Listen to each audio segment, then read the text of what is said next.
ശ്രീ പത്മനാഭസ്വാമി ക്ഷേത്രത്തിലെ സുരക്ഷാ ക്രമീകരണങ്ങളിൽ ഗുരുതരമായ വീഴ്ചകൾ സംഭവിക്കുന്നതായും ഭക്തർ സമർപ്പിച്ച സ്വർണമുൾപ്പെടെയുള്ള വിലപിടിപ്പുള്ള വസ്തുക്കൾ കാണാതായി എന്നും റിപ്പോർട്ട്. ഇന്റലിജൻസ് ADGP നൽകിയ വിവരങ്ങളുടെ അടിസ്ഥാനത്തിൽ സംസ്ഥാന പോലീസ് മേധാവിക്ക് വേണ്ടി എസ് ശ്രീജിത്ത് IPS സർക്കാരിന് സമർപ്പിച്ച പ്രത്യേക റിപ്പോർട്ടിലാണ് ഈ പരാമർശം. ക്ഷേത്രത്തിൽ നിലവറയ്ക്ക് പുറത്തുള്ള മുഴുവൻ സ്വർണവും എത്രയും വേഗം സ്ട്രോങ് റൂമിലേക്ക് മാറ്റണമെന്ന് പോലീസ് മേധാവി സർക്കാരിനോട് നിർദ്ദേശിച്ചു. അതേസമയം വാർത്ത അടിസ്ഥാനരഹിതമാണെന്നാണ് ക്ഷേത്രം എക്സിക്യൂട്ടീവ് ഓഫീസറുടെ പ്രതികരണം.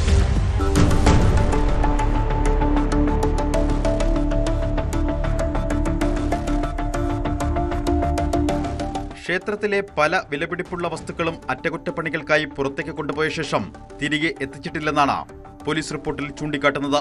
ഭക്തർ കാണിക്കയായി സമർപ്പിച്ച ഏകദേശം 78 ഗ്രാം സ്വർണ്ണക്കട്ടികളും നാണയങ്ങളും കാണാതായിട്ടുണ്ട്. ക്ഷേത്രത്തിന്റെ ശ്രീകോവിലിനുള്ളിൽ സൂക്ഷിച്ചിരുന്ന വൈരനാമം കഴിഞ്ഞ 6 മാസമായി തിരികെ വച്ചിട്ടില്ല. ക്ഷേത്രത്തിലെ സ്വർണ്ണവിളക്ക് മാറ്റി പകരം ഔദ്യോഗിക രേഖകളിൽ ഒന്നുമില്ലാത്ത ഒരു വെള്ളിവിളക്ക് സ്ഥാപിച്ചതായും അന്വേഷണത്തിൽ കണ്ടെത്തിയിട്ടുണ്ട്.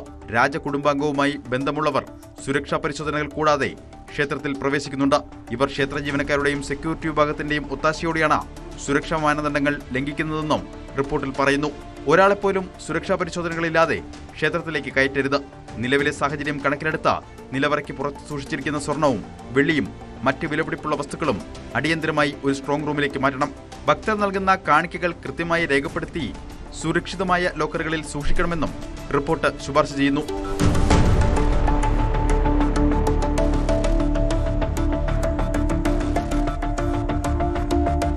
ക്ഷേത്രത്തിൽ ഗുരുതര സുരക്ഷാ വീഴ്ചയുണ്ടെന്ന് ചൂണ്ടിക്കാട്ടി പോലീസ് മേധാവിക്ക് വേണ്ടി അഡീഷണൽ ചീഫ് സെക്രട്ടറിക്ക് നൽകിയ കത്തിലാണ് നിർദ്ദേശങ്ങളുള്ളത്.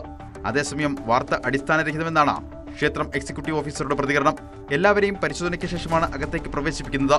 CCTV നിരീക്ഷണവുമുണ്ട്. വിലപിടിപ്പുള്ള വസ്തുക്കൾ നഷ്ടമായെന്നത് അടിസ്ഥാനരഹിതമാണെന്നും വാർത്താക്കുറിപ്പിൽ പറയുന്നു.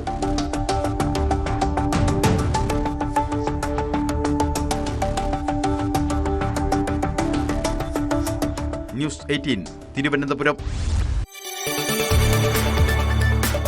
കൂടുതൽ വാർത്തകൾക്ക് news 18 Keralam YouTube channel subscribe ചെയ്യുക.